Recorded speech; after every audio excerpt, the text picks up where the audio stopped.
사람이 위기를 맞닥뜨리게 되면 그 사람의 진면목이 드러난다고 합니다. 겉으로 그럴듯하게 치장한 외피로 가릴 수 없는 본성이 위기가 되면 나타나게 된다는 것입니다. 윤석열 씨의 재판 과정을 보다 보면 참 어떻게 저런 사람을 대통령으로 선출했을까 싶은 자괴감 비슷한 생각마저 듭니다. 사람에 충성하지 않는 검사라는 그 외피에 가려졌던 그의 인간 됨됨이가 낱낱이 드러나고 있습니다. 그런가 하면 성공한 운동선수들마다 한결같이 말하는 것이 기본기 훈련의 중요성입니다. 어찌 보면 저 정도쯤이나 되는 선수가 저런 기초적인 것을 반복해서 훈련한다는 것이 이해되지 않을 수도 있습니다. 그러나 그런 기본기가 준비되어 있지 않으면 막상 중요한 순간 어이없는 실수로 이어질 수도 있다는 것입니다. 저는 어느 날 교회가 위기를 맞으면서 그런 기본기의 문제, 성공이라는 외피에 가려졌던 교회의 민낯이 드러나고 있는 것은 아닐까 하는 생각을 하게 됩니다. 교회당 건축 과정에서 실정법을 어기고 공공도로를 사적으로 사용해서 법정에 서게 된 교회가 그야말로 화려한 변호사들의 힘을 앞세워 재판에 이기게 되었다고 영적 제사법이 사회법보다 우위의 법이라고 우기며 성탄 선물을 받았다고 기뻐하는 그 교회의 모습을 보면 바로 그런 민낯이 드러난 것이 아닐까 생각하게 됩니다. 영적 제사법이 사회의 법보다 우위의 법이라는 말은 코람데오, 하나님 앞에서라는 말처럼 사실은 엄격한 자기 검열의 잣대가 되어야 했지만 그들은 오히려 자신들의 불법을 정당화하는 도구로 사용했습니다. 교회에서 재정회계 부정을 저지르고 교회를 사사로이 세습하고 성적인 문제를 일으킨 목사들이 나는 하느님께 회개했고 용서받았다라고 뻔뻔하게 자기 자리를 지키는 것도 마찬가지입니다. 성도들은 성도들대로 신앙이 자신의 삶에 아무런 영향을 끼치지 못하고 그저 습관이 된 예배가 신앙의 전부인 양 살아가며 실질적으로는 철저히 자본의 노예가 되어 만몬의 유혹을 따라 살아가는 것도 다르지 않습니다. 도대체 이 시대에 정말 예수님이 탄식하셨듯이 믿는 자, 교회다운 교회, 목사다운 목사, 성도다운 성도를 우리가 찾을 수 있을까요? 그러려면 우리가 교회에 걸맞는, 목사에 걸맞는, 성도에 걸맞는 기본기를 갖추고 우리의 본질이 바르게 정립되어 있어야 합니다. 그럼 도대체 교회의 위기, 성도의 위기, 신앙의 위기 시대, 과연 우리에게 요구되는 본질, 기본기는 무엇일까요? 저는 그 본질 중에 본질은 바로 사랑이라고 믿습니다. 하나님은 사랑 때문에 독생자이신 예수 그리스도를 우리에게 보내주셨고 예수님은 사랑 때문에 우리를 위해 십자가에 달려 죽으시기까지 했습니다. 초대교회의 수많은 순교자들은 사랑 때문에 죽음의 위협 앞에서도 신앙을 지켰고 선교사들은 사랑 때문에 낯설고 위험한 세계 곳곳을 찾아 복음을 전했습니다. 수많은 신앙의 선배들도 사랑 때문에 자신을 희생하며 교회를 세우고 지켜왔습니다. 그렇게 요한일서에서는 하느님은 그 본질에 있어서 사랑이십니다 라고 말하면서 사랑 안에 있는 사람은 하나님 안에 있고 하나님도 그 사람 안에 계시다라고 증언하고 있습니다. 우리 기장교단에서는 제110회 총회를 맞아 살아계신 하나님 처음 사랑을 회복해 하소서라는 주제를 정하였고 전국 여신도회에서도 이 주제를 올해의 주제로 삼아 활동하고 있습니다. 오늘 우리는 여신도의 주일을 맞아 말씀을 통해 우리가 회복해야 할 처음 사랑에 대해 함께 살펴보려고 합니다. 요한계시록에 등장하는 에베소 교회는 칭찬할 만한 교회였습니다. 바른 교리 위에 서 있었고 나름 분별력도 있어서 거짓 예언자들을 가려낼 수도 있었고 봉사도 잘했고 인내하는 교회였습니다. 고난이 있었지만 그 고난 가운데 낙심하는 일도 없었습니다. 오늘 우리의 기준으로 보면, 오늘 우리의 눈으로 보면 부러워할 만한 교회, 자랑할 만한 교회였습니다. 그런데 주님은 이 에베소 교회를 향해 말씀하십니다. 너에게 나무랄 것이 있다. 그것은 내가 처음 사랑을 버린 것이다. 여기에서 처음 사랑은 마치 결혼을 해서 살고 있는 사람이 예전 연애 때 처음 결혼할 때는 우리도 뜨겁게 사랑했는데 라고 얘기하듯이 예전의 뜨거움을 말하는 것이 아닙니다. 이 처음이라는 헬라어 프로토스는 근원적, 본질적, 결정적인이라는 뜻을 가지고 있습니다. 신앙의 본질이 되어야 할 근원적 사랑을 뜻하는 것이 바로 처음 사랑입니다. 그들은 믿음의 행위는 있었지만 그 믿음의 바탕이 되어야 할 사랑이 없었음을 의미하는 말이 처음 사랑을 버렸다라는 말 속에 담겨 있습니다. 주님은 에베소 교회가 믿음의 본질을 잃어버렸다라고 말씀하신 것입니다. 보네포 목사님은 이런 말씀을 하셨습니다. 기독교 신앙의 뿌리는 사랑이다. 사랑을 잃은 신앙은 더 이상 신앙이 아니다. 처음 사랑은 단순히 신앙의 열정을 말하는 것이 아니라 신앙의 뿌리, 교회의 존재 이유입니다. 제가 좋아하는 복음성가 중에 외국 곡인 Heart of Worship을 번역한 찬양의 열기라는 곡이 있습니다. 그 가사 1절을 보면 찬양의 열기 모두 끝나면 주 앞에 나와 더욱 진실한 예배드리네. 주님을 향한 노래 이상의 노래, 내 맘 깊은 곳에 주께서 원하신 것, 화려한 음악보다 뜻없는 열정보다 중심을 원하시죠 라는 가사가 나옵니다. 내 맘 깊은 곳에 라고 했던 부분의 영어 가사를 보면 You search much deeper within 이라고 했습니다.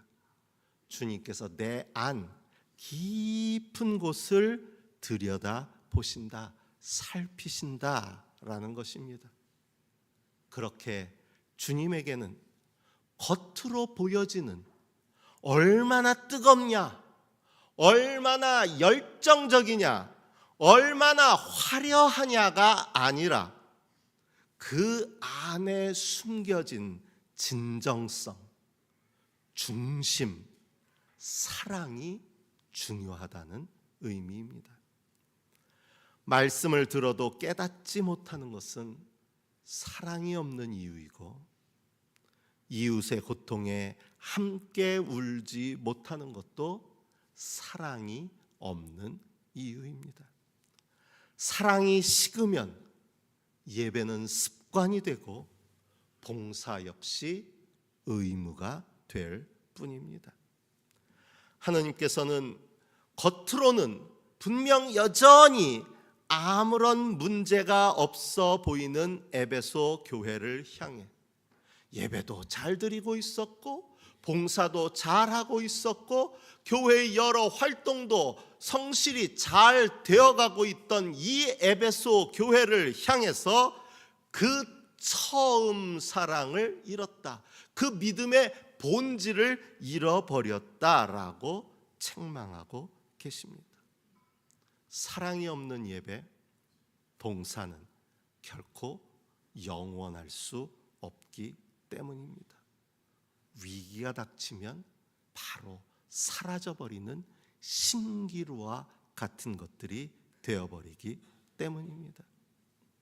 과연 겉으로 보아서는 멀쩡해 보이는 우리 광주 고백교회에는 오늘 예배의 자리에 나와 있는 성도들, 우리 여신도들에게는 위기의 때에도 흔들리지 않을 이 처음 사랑이 있습니까? 복음서의 말씀은 따로 떨어진 세 개의 다른 말씀들로 보여지지만 그 중심은 모두 믿음의 본질을 말하고 있습니다. 21절부터 23절의 말씀을 먼저 이해하면 다른 말씀이 바르게 읽혀지게 됩니다. 개인적으로는 21절에서 23절의 말씀은 목회자로서 제가 가장 두려워하는 말씀 중에 하나입니다. 나더러 주님 주님 하는 사람이라고 해서 다 하늘나라에 들어가는 것이 아니다. 늘 주님의 이름을 말하고 주님의 교회를 위해 일하고 주님의 말씀을 전한다고 하지만 그것만으로는 부족하다는 것입니다. 죄송하지만 여러분도 이 자리에 나와 있다는 것만으로는 충분하지 않다는 것입니다. 심지어 22절 말씀에 보면 우리가 주님의 이름으로 예언을 하고 주님의 이름으로 귀신을 쫓아내고 또 주님의 이름으로 많은 기적을 행하지 않았습니까? 라고 말하는 사람들조차 그것만으로는 안 된다는 것입니다. 어느 모로 보나 그들은 저보다는 한 수 위의 사람들입니다. 예언을 하고 귀신을 쫓아내고 기적을 행합니다. 앞에 구절과 연결하면 그들은 열매를 맺은 나무입니다. 뒷부분과 연결하면 그들은 그럴듯한 집을 지은 사람들입니다. 예언, 귀신을 쫓아내 기적을 행하는 일과는 그런 능력을 발휘할 줄도 모르고 개척도 못 해봤고 교회 건축도 못 해본 나로서는 그야말로 이런 사람들조차 이런 책망을 듣는데 그 앞에서 한없이 기죽을 수밖에 없습니다. 그런데 그들이 다 요한계시록의 에베소 교회와도 같다는 말입니다. 겉으로 보아서는 나무랄 데가 없습니다. 예언하고 귀신을 쫓아내고 기적을 행하고 열매를 맺고 집을 지은 사람들입니다. 그런데 주님께서는 그들 모두를 나무라십니다. 적당히 나무라시는 것도 아니고 나는 너희를 도무지 알지 못한다. 불법을 행하는 자들아 내게서 물러가라고까지 말씀하십니다. 도대체 무엇이 문제입니까? 21절에서는 그들의 문제를 하늘에 계신 내 아버지의 뜻을 행하는 사람이라야 들어간다라는 말씀으로 표현했습니다. 이 말씀을 잘 읽어야 합니다.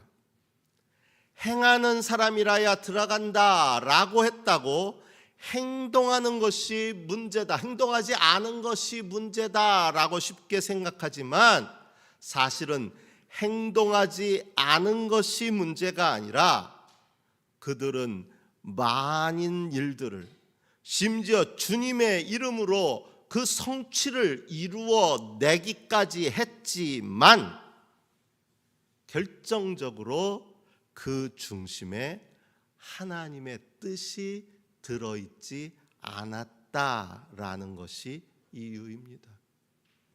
오늘 우리식으로 표현하자면 교회만 왔다 갔다 할 뿐 교회에서 아무런 일도 하지 않았다는 것이 문제가 아니라 교회에서 여신도 회장도 하고 여신도회로도 섬기고 성가대로도 섬기고 찬양팀으로도 섬기고 봉사부원으로도 섬기고 주방도 섬기고 청소도 하고 일은 무지무지하게 해대는데 문제는 하나님의 뜻을 위해서 하지 않았다라고 이야기하고 있다는 이야기입니다.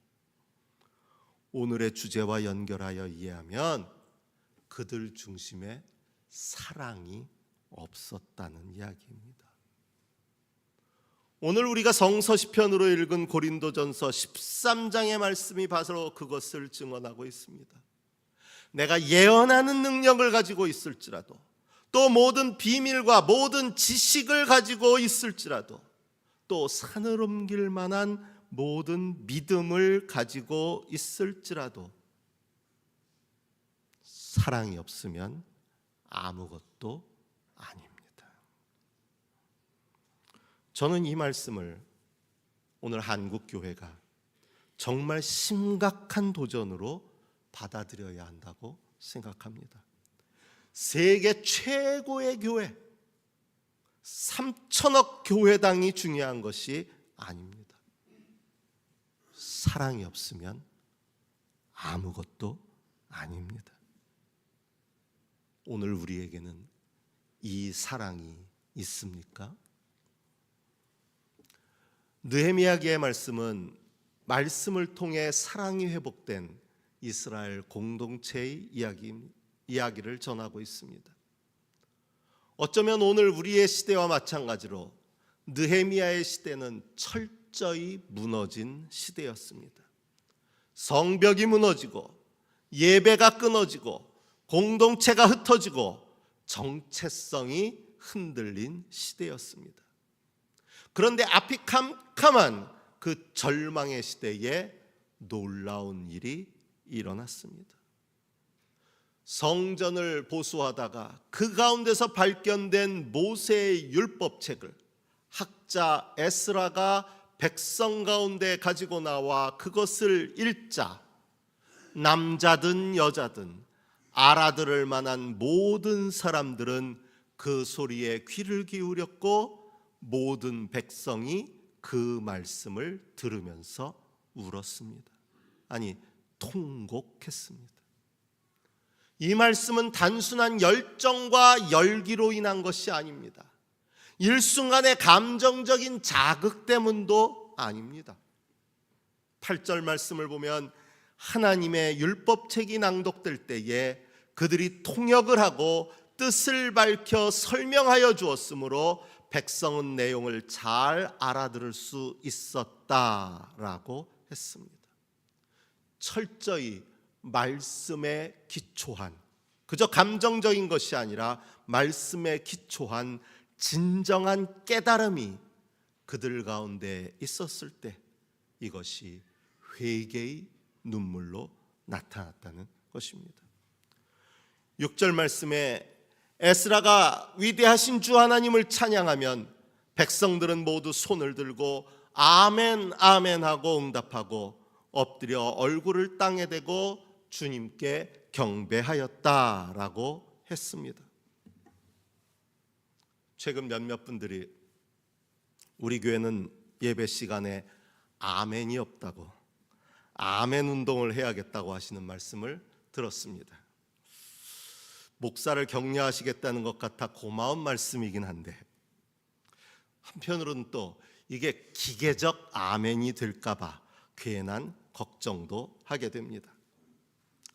제게는 설교자가 무의미하게 믿습니다, 할렐루야를 반복하고 성도들은 마치 잘 훈련된 팬들처럼 이에 응답하면서 아멘을 말하는 그런 아멘, 마치 무슨 힙합 가수들의 공연장에 가면 뭐 put your hands up 그럼 다 손 들고 say yeah 그럼 yeah 따라 부르는 것처럼, 이런 기계적인 아멘, 화려한 음악과 찬양의 열기와도 같은 그런 아멘, 그런 아멘 과연 건강한 아멘일까요? 제가 정말 바라는 아멘은 어쩌면 이 6절 말씀의 아멘과도 같이 깊은 말씀의 감동이 백성들의 마음을 움직여 일어나는 사랑의 반응이어야 합니다. 백성들은 말씀이 사라졌던 암흑의 시대를 지나 다시 하느님의 말씀을 들으면서 그 말씀에 가슴 깊은 곳으로부터 일어나는 그 사랑의 감동과 감격에 겨워서 정말 처음 사랑이 회복되어서 하느님 앞에서 마음 중심 깊은 곳으로부터 아멘, 아멘 화답했고, 어느새 그들의 눈에는 주체할 수 없는 눈물이 흘러내린 것입니다. 그들 안에 하나님을 향한 처음 사랑이 회복되었기 때문입니다. 그리고 이 사랑이 회복되자 이제 더 이상 그들은 울 이유조차 사라졌습니다. 12절입니다. 모든 백성은 배운 바를 밝히 깨달았으므로 돌아가서 먹고 마시며 없는 사람들에게는 먹을 것을 나누어 주면서 크게 기뻐하였다. 사랑이 회복되자 삶에 활력이 생기고 나눔도 기쁨이 되었다는 겁니다. 저는 우리 교회와 여신도회에 이런 사랑으로 말미암은 기쁨이 회복되어지기를 바랍니다. 우리 교회는 아니겠지만 다른 교회 여신도들을 보면 행사와 활동과 사업에 지친 모습을 보게 될 때가 있습니다. 주방일로 다투는 교회도 여럿 보게 됩니다. 시간을 내고 에너지를 쏟으면서 일을 하기는 하는데 기쁨은 없고 걱정만 앞서는 모습을 보게 될 때도 있습니다. 얼마 전에 청년들이 목사님 오시고 나서 교회에 일이 많아졌어요 하는 말을 들었습니다. 좀 충격이었습니다. 저는 결코 일 만드는 목회자는 되고 싶지 않습니다. 사실 이벤트 중심의 교회, 행사 중심의 교회는 제가 꿈꾸는 교회는 아닙니다. 다만 하나를 하더라도 사랑으로 하는 교회가 되고 싶습니다. 그래서 성도들이 그 일을 통해서 이 마음 가운데 정말 기쁨을 느낄 수 있게 되기를 바랍니다. 우리 여신도에도 그렇게 되시기를 바랍니다. 무엇을 하는가, 얼마나 많은 일을 했는가, 업적이 중요한 것이 아니라 먼저 우리 안에 하나님의 사랑이 회복되어지기를 바랍니다. 그리고 이 사랑이 저와 여러분의 가슴을 뛰게 하고, 이 사랑이 우리의 입술에서 아멘으로 고백되고, 이 사랑이 우리의 손길을 통해 아름다운 이웃 사랑으로 나타날 수 있게 되기를 바랍니다. 주님의 크신 사랑이 여러분 가운데, 여신도의 모든 회원들 삶과 가정에 함께 하시기를 바랍니다. 주신 말씀을 마음에 새기며 묵상합니다.